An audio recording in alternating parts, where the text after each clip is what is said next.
Assalamualaikum. Welcome to Ramadan series part 2. So இன்றைக்கும் நான் ஒரு பர்ஃபெக்டான பிஸ்ஸா பர்கர் ரெசிபி எப்படி செய்கிறேன்ட்டு பார்ப்போம். ஸோ அதுக்கு முதல் யார் சரி சப்ஸ்கிரைப் பண்ணாமல் இருந்தீங்கன்னா கட்டாயம் சப்ஸ்கிரைப் பண்ணி பக்கத்தில் நிற்கிற பெல் ஐக்கனும் கிளிக் பண்ணிக்கோங்க. ஓகே, ஸோ நான் இப்போ ஈஸ்ட் ஆக்டிவேட் பண்ணுறதுக்கு நான் ஒரு பவுலில் ஹாட் வாட்டர் எடுத்துக்கிறேன். அந்த ஹாட் வாட்டருக்கு நான் கொஞ்சம் சுகர் எடுத்துக்கிறேன். சுகர் வந்து நல்லா டிசால்வ் ஆகிற வரைக்கும் நல்லா மிக்ஸ் பண்ணி எடுத்துக்கோங்க. சுகர் டிசால்வ் ஆகாமல் நீங்கள் ஈஸ்ட் ஆட் பண்ணக்கூடாது. ஸோ இது மாதிரி நல்லா மிக்ஸ் பண்ணி கொண்ட பிறகு நான் இப்போ ஈஸ்ட் ஆட் பண்ணிக்கொள்கிறேன். ஈஸ்ட் வந்து 1.5 டீஸ்பூன் இல்லாட்டி 2 டீஸ்பூன் அவங்களுக்கு ஆட் பண்ணிக்கொள்ளணும். ஸோ ஈஸ்ட்டை வந்து கொஞ்சம் மிக்ஸ் பண்ணி எடுத்துக்கொண்ட பிறகு நான் இதை வந்து ஒரு 10 மினிட்ஸுக்கு ஈஸ்ட் ஆக்டிவேட் ஆகுறதுக்கு நான் மூடி வச்சுக்கொள்கிறேன். உங்களுக்கு வந்து இதை வார்ம் வாட்டர்லேயும் ஆட் பண்ணிக்கொள்ளணும்.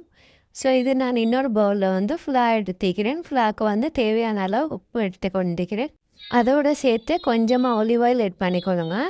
அதோடு நாங்கள் மிக்ஸ் பண்ணி வச்சு ஈஸ்ட் மிக்சரையும் இதோடய சேர்த்து இதை நல்லா பனைஞ்சு எடுத்துக்கோங்க. இதை பனையத்துக்கு வந்து நீங்கள் வேறையா வாட்டர் எதுவுமே ஆட் பண்ண தேவையில்ல. இதோட இன்க்ரீடியன்ட்ஸ் மெஷர்மெண்ட்ஸ் வந்து நான் டிஸ்கிரிப்ஷன் பாக்ஸில் தந்திப்பேன். ஸோ உங்களுக்கு அதை அளவு பார்த்து உங்களுக்கு இதை ட்ரை பண்ணணும்.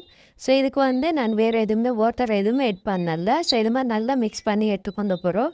நான் இதை ஒரு இன்னும் 10 மினிட்ஸுக்கு இதை நல்லா பனைஞ்சு எடுத்துக்க போகிறேன். இதில் வந்து இந்த ஸ்டெப் மிச்சமே முக்கியம். ஏன்னு பார்த்தீங்கன்னா கட்டாயம் ஈஸ்ட் எல்லாம் போட்டு நீங்கள் பேக் பண்ணிக்கிட்ட கட்டாயம் ஈஸ்ட் ஆக்டிவேட் ஆகணும். அதுக்கு வந்து மாவு வந்து நல்லா பனைஞ்சு பட்டிக்கணும். ஸோ இது மாதிரி நல்லா பனைஞ்சு எடுத்துக்கோங்க. உங்களுக்கு வந்து ஸ்டிக்கியாக இருந்துச்சுன்னா ஆயில் ஆட் பண்ணிக்கொள்ளலும். ஸோ ரம்ஜானுக்கு பார்த்தீங்கன்னா மிச்சமாகவே ஆயில் போட்டு ஃப்ரை பண்ணுற இன்க்ரீடியன்ட்ஸ் தான் மிச்சமாகவே செஞ்சு பண்ணுறேன். ஸோ அப்படி ஸ்கிப் பண்ணிவிட்டு இது மாதிரி பேக் பண்ணி சாப்பிட்றதும் ஹெல்த்தி மீல் பிளேனும் கூட. ஸோ இது மாதிரி உங்களுக்கு கட்டாயம் ட்ரை பண்ணி பார்த்துக்கணும். அதோட நான் இன்னமும் நிறைய மீல்ஸ் ஐட்டம் என் சேனலில் அப்லோட் பண்ணிக்கிறேன். அதோட டெசர்ட்ஸ் ஆல்சோ பிஸ்னஸ் ரெசிபீஸ் அதையும் கூட உங்களுக்கு ட்ரை பண்ணி பார்க்கணும். இஃப்தாருக்கு மிச்சமாகவே ஆர்டர்ஸ் எப்படியும் பிஸ்னஸ் செய்கிறவங்களுக்கு கட்டாயம் கிடைக்கும். ஸோ உங்களுக்கு இஃப்தார் ஆர்டர்ஸ்க்கு உங்களுக்கு இதை ட்ரை பண்ணி பார்க்கணும். ஓகே, ஸோ நான் டவுன் நீடிங் வந்து இதில் ஃபுல் ப்ராசஸ் போட்டிக்கிறேன். ஸோ உங்களுக்கு இதை மாதிரியே பனைஞ்சு எடுத்துக்கொள்ளணும். இது மாதிரி நல்லா பனைஞ்சு எடுத்த போகிறோம். நல்லா ஆயில் அப்ளை பண்ணிக்கோங்க. பாருங்கள், டவ் வந்து இதை மாதிரி சாஃப்டாக இருக்கணும், ஸ்டிக்கி இல்லாமல் நல்லா சாஃப்டாக இருக்கணும். ஸோ நான் இப்போ இதை வந்து 1 ஹவருக்கு அப்படியே வைக்க போகிறேன். நல்லா கொஞ்சம் ஆயில் இன்னும் கொஞ்சம் நல்லாவே அப்ளை பண்ணி ஏர் டைட்னிங் கண்டெய்னரில் வந்து உங்களுக்கு க்ளோஸ் பண்ணி வைக்கவும் வேணும். அப்படி இல்லாண்டா இதை மாதிரி வெட் க்ளாத்தில் வந்து உங்களுக்கு இதை மாதிரி மூடி வைக்கவும் வேணும். ஸோ பிஸ்ஸா போக்கட்டுக்கான டவ் வந்து நான் ரெடி பண்ணிட்டோம். அதை 1 ஹவருக்கு அப்படியே ஓரமாக வச்சுக்குவோம். ஸோ நான் இப்போ இதுக்கு உங்களுக்கு ஃபீலிங்ஸுக்கு நான் ரெடி பண்ணி எடுத்துக்கொள்கிறேன். அதுக்கு வந்து பேன் வந்து ஹாட் ஆகின போகிறோம். நான் அதுக்கு ஆயிலும் அதோடு சேர்த்து கொஞ்சம் கீயும் ஆட் பண்ணிக்கொள்கிறேன். கீ ஆட் பண்ணுற வந்து ஆப்ஷனல் தான், நல்லா ஸ்மெல் ஒன்று கொடுக்கும். அதுக்கு நான் வந்து பாயில் பண்ணி எடுத்த சிக்கன் ஆட் பண்ணிக்கொள்கிறேன். உங்களுக்கு வந்து இதுக்கு மீட்டும் ஆட் பண்ணிடலும். எல்லாம் வந்து நல்லா பாயில் பண்ணி ஈக்கணும். ஸோ இதை மாதிரி நல்லா பாயில் பண்ணி எடுத்த போகிறோம். நான் வந்து சிக்கனை நல்லா ஃப்ரை பண்ணி எடுத்துக்கொள்கிறேன். கொஞ்சம் கலர் சேஞ்ச் ஆகிற வரைக்கும் நல்லா மிக்ஸ் பண்ணி எடுத்துக்கோங்க.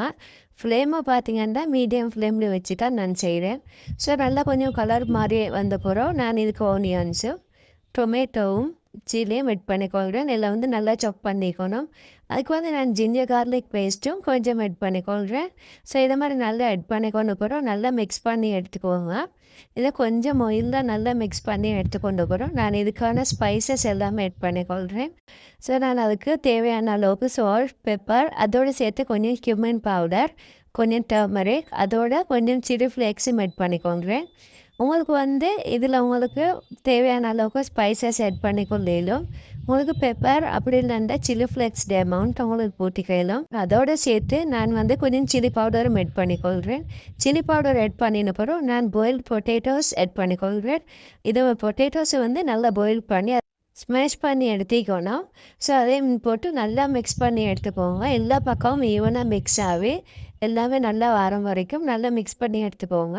உங்களுக்கு வந்து சால்ட் உங்களுக்கு தேவையானாலும் உங்களுக்கு ஆட் பண்ணிக்கொள்ளணும். ஸோ பிஸ்ஸா பாக்கெட்டுக்கான ஃபில்லிங்ஸ் ரெடி பண்ணியாச்சு. ஸோ அதை நான் ஓரமாக வச்சுக்கொள்கிறேன். இப்போ 1 ஹவருக்கு அப்புறம் டவ் எடுத்து நாங்கள் இதை பெரிய அளவில் நீட் பண்ண தேவையில்ல.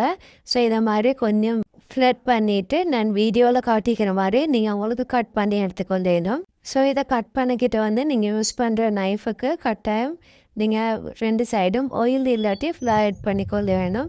இல்லைன்னா ஸ்டிக்கியாகும் டவ் வந்து. ஸோ இதை மாதிரி நான் ஈச் பீசஸ் 6 பீசஸ் கட் பண்ணி எடுத்துக்கொள்கிறேன். அப்போ தான் பிஸ்ஸா பாக்கெட் செய்கிட்ட வந்து எல்லாமே ஈவன் சைஸ்லேயும். ஸோ நான் மற்றதையும் அதே மாதிரி செஞ்சு எடுத்துக்கொள்கிறேன். இதில் காட்டுற மாதிரி ஒவ்வொரு ஸ்டெப்பையுமே ஸ்கிப் பண்ணாமல் செய்யுங்க.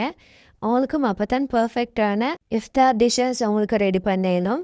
ஸோ இதை மாதிரி எல்லாமே கட் பண்ணி எடுத்த போகிறோம். நான் இதை வந்து இப்படி பால்ஸ் பண்ணி எடுத்து வச்சுக்கொள்கிறேன்.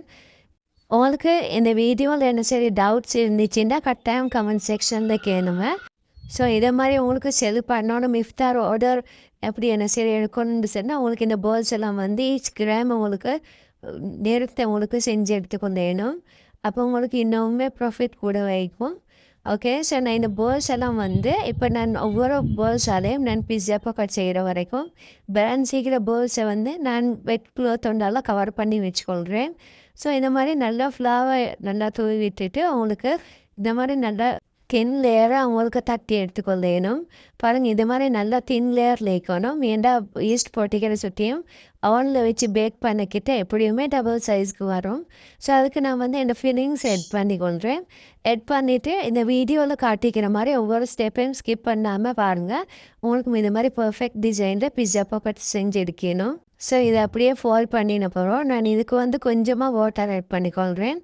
மிச்சமாகப்படாது, கொஞ்சம் லைட்டாக ஆட் பண்ணிக்கொண்டாலே போதும்.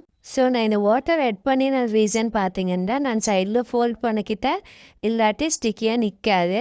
ஸோ அது சொல்லிட்டு வாட்டர் ஆட் பண்ணினா அது பர்ஃபெக்டாக பேஸ்ட் ஆகும். ஸோ இது வீடியோவில் நீங்கள் பாருங்கள். இந்த மாதிரி எட்ஜஸ் எல்லாம் வந்து இதை மாதிரி ஃபோல்டு பண்ணி எடுத்துக்கோங்க. உங்களுக்கு வந்து இதுக்கு இன்னும் ஆட் பண்ணிக்கொள்ளையிலும் மேலே அதுவும் பேக் பண்ணிக்கிட்ட தான் அதெல்லாமே ஆப்ஷனல். ஸோ உங்களுக்கு இதுக்கு ஃபில்லிங்ஸுக்கு வந்து உங்களுக்கு மயோனேஸ் அப்படி இல்லைன்னா மொசரல்லா சீஸ் அதை மாதிரி உங்களுக்கு ஆட் பண்ணிலும் உங்களுக்கு சீஸி பிஸ்ஸா பாக்கெட்ஸ் வேணுமுண்டா. ஸோ நான் இன்றைக்கி அதை எதுவும் ஆட் பண்ணல. பொட்டேட்டோ சேர்த்திக்கிற சுற்றி உங்களுக்கு வந்து மொசரல்லா சீஸ் அப்படி ஆட் பண்ணுறேன். நான் உங்களுக்கு பொட்டேட்டோ ஸ்கிப் பண்ணிலும் அதுக்கு பதிலாக சிக்கன் வந்து டபுள் அமௌண்ட் உங்களுக்கு சேர்க்கணும். Chicken plus onion. ஸோ அதெல்லாம் உங்களோட டேஸ்ட்டுக்கு ஏற்றபடி உங்களுக்கு செஞ்சு எடுத்துக்கொள்ளணும். ஸோ இதான் டாப்பிங்ஸும் கூட இதுக்கு பர்ஃபெக்டாக வந்து இருந்துச்சு. ஸோ நான் மற்ற டப் எல்லாமே இதை மாதிரி நல்லா செஞ்சு எடுத்துக்கொள்கிறேன். ஸோ இதை மாதிரி செஞ்சு எடுத்துக்கொண்டு போகிறோம். இதோட நான் 10 மினிட்ஸுக்கு வந்து வெட் க்ளாத்தால் க்ளோஸ் பண்ணி வச்சுக்கொள்கிறேன். ஸோ 10 மினிட்ஸுக்கு போகிறோம். இதுக்கு எக் யோக் வந்து மேலால் அப்ளை பண்ணிக்க வேணும். ஸோ அதுக்கு மேலே உங்களுக்கு என்ன சரி எட் பண்ணுறேன்னா உங்களுக்கு எட் பண்ணிக்கொள்ளும். எனக்கு அது இந்த வீடியோ ரெக்கார்ட் பண்ண கிடைக்கல. ஸோ நான் இப்போ இதை வந்து பேக் பண்ணி எடுத்துக்கொள்கிறேன். 30 மினிட்ஸுக்கு 180 டிகிரி செல்சியஸில் பேக் பண்ணி எடுத்துக்கோங்க. அப்படி இல்லைன்னா உங்களுக்கு 35 மினிட்ஸுக்கும் பேக் பண்ணிடலாம். என் ஓடிஜியில் வந்து ஹீட் ஓவராக வர ப்ராப்ளம் இருக்கிற சுற்றியும் நான் இதில் மேலே கலர் சேஞ்ச் ஆகும் அதுவே நான் எடுத்துட்டேன். பட் ஃபுல்லி பேக் தான் தண்ணிக்குது. ஸோ உங்களுக்கு அதை கலர் சேஞ்ச் ஆகிற வரைக்கும் உங்களுக்கு வைக்கணும். ஓகே, ஸோ இந்த வீடியோ வந்து ஸ்கிப் பண்ணாமல் பார்த்துட்டு இதே மாதிரி உங்களுக்கு ட்ரை பண்ணி பார்க்கணும். பர்ஃபெக்ட் இஃப்தார் சர்விங் டிஷ்ஷுக்கு. ஸோ இதை மாதிரி கட்டாயம் ட்ரை பண்ணி பாருங்கள். பாருங்கள் எவ்வளோ சாஃப்ட் ஆகிக்குது, பர்ஃபெக்டாக பேக் ஆகிக்குது. அதோடு சேர்த்து உங்களுக்கு இதுக்கு சீஸ் ஆட் பண்ணுறேன்டா நான் விக்ரமி வீடியோவில் சொன்ன மாதிரி உங்களுக்கு ஆட் பண்ணிக்கோ மீனும். ஓகே, ஸோ இந்த வீடியோ பிடிச்சிருந்தா கட்டாயம் லைக் பண்ணி கமெண்ட் பண்ணுங்கள். அதோடு சேர்த்து இன்னும் சப்ஸ்கிரைப் பண்ணாமல் பார்க்குறீங்கன்னா ப்ளீஸ் சப்ஸ்கிரைப் பண்ணிக்கோங்க. நெக்ஸ்ட் என்ன இஃப்தார் ஸ்பெஷல் போடுறேன்னு சொல்லி கட்டாயம் கமெண்ட்டில் சொல்லுங்கள். ஓகே, பாய் பாய்.